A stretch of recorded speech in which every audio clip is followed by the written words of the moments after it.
ములుగు జిల్లా తాడ్వాయి మండలం MPP BC general రావడంతో బీసీ జనరల్ నాయకులు భారీ మొత్తంలో ముందుకు వస్తున్నారు.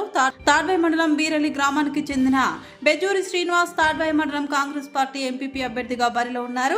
కాటాపురం నుంచి ఎంపీటీసీగా బెజ్జూరి శ్రీనివాస్ కాంగ్రెస్ పార్టీ నుంచి బరిలో ఉన్నారు. బెజ్జూరి శ్రీనివాస్ కాంగ్రెస్ పార్టీలో గత 25 ఏళ్ల నుంచి ఒకే పార్టీలో కొనసాగుతున్నాడు. మంత్రి సీతక్క గారి దగ్గర గొప్ప పేరు సంపాదించుకున్న వ్యక్తి బెజ్జూరి శ్రీనివాస్.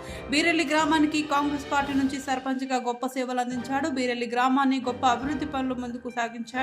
బెజ్జూరి శ్రీనివాస్ కి తాడ్వాయి మండలంలో గట్టి పట్టుంది. ములుగు జిల్లాలో బెజ్జూరి శ్రీనివాస్ తెలియని వారు లేరు.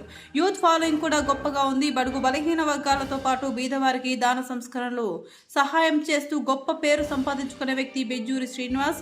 తాడ్వాయి మండలంలో అన్ని గ్రామాల్లో మంచి పేరు సంపాదించుకున్న వ్యక్తి బెజ్జూరి శ్రీనివాస్. కాటాపురం ఎంపీటీసీగా కాంగ్రెస్ పార్టీ నుంచి భారీ మెజార్టీతో గెలుస్తానని, కాంగ్రెస్ పార్టీ నుంచి ఎంపీగా కొనసాగుతానని, తాడ్వాయి మండలానికి అన్ని రంగాలను నడపాలని మండల ప్రజలతో పాటు కుల సంఘాలు హర్షం వ్యక్తం చేస్తున్నాయి. కాటాపురం ఎంపీటీసీ బెజ్జూరి శ్రీనివాస్ హెచ్బిఎన్ ఛానల్ కు చెప్పడం జరిగింది.